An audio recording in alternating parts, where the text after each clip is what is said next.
So let's talk about quick cleanup. So if you are um, here at lunch, or maybe there is um, another class coming in after yours, then I'm not going to be asking you to clean up the entire wheel perfectly every single day.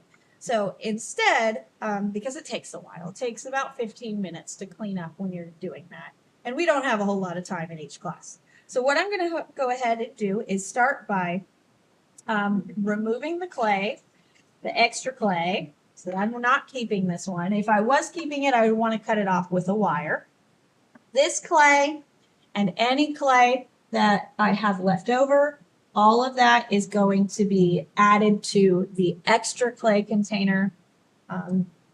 And make sure you're putting it in the right spot. Don't put it with the recycled pugged clay. Don't put it with the dry clay. This is wet clay.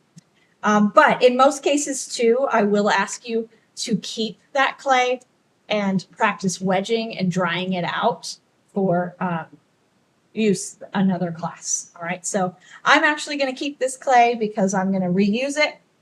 I'm not going to put it in the extra clay container. And then I am going to start by wiping down using my sponge the bat, the wheel bat. Take this off and turn off your wheel. And then you're going to wipe down all of your tools in your bucket. There gets to be a huge line at the sink. I'm also going to wipe off my hands because my hands are just getting it all dirty. There's a huge line at the sink and it takes so much longer to clean up if you try to do all this like wiping down at the sink. Plus, we take all the slip and we recycle it for other projects. So if you are rinsing it down the drain, we can't keep it. So I'm wiping down all of my tools, including my handy dandy 3D printed tool carrier that's on the smash bin here. Careful not to break it.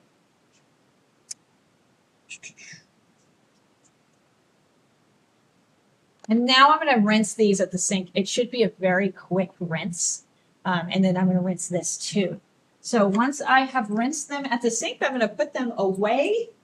You should never put the wheel bat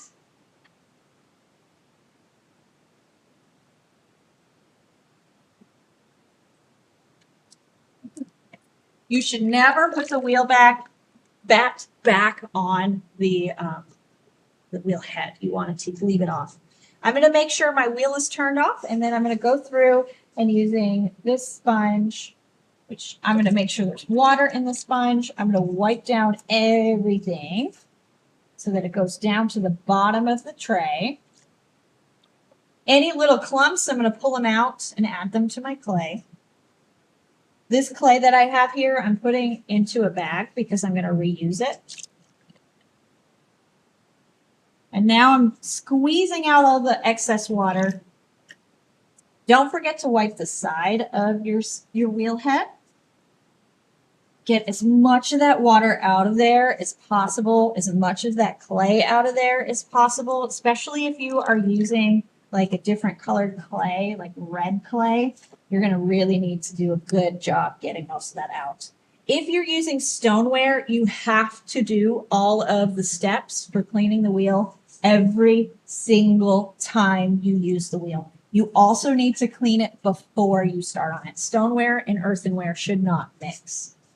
But most of the time we're using earthenware clay, so all it takes is a quick wipe down.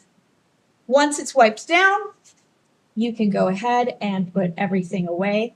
The water bin stays at your seat. Do not dump this out.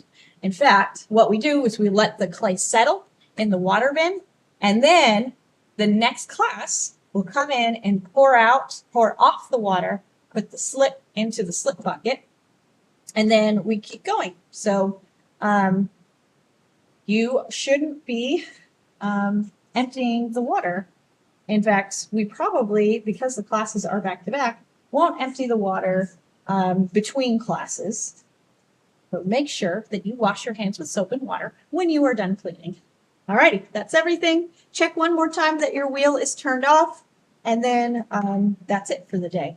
If it's the end of the day, you're going to want to make sure that you put the pedal up on the wheel tray and then mop around your seats so the custodian has an easier time cleaning up after us. Alrighty, thank you for watching, and good luck with everything.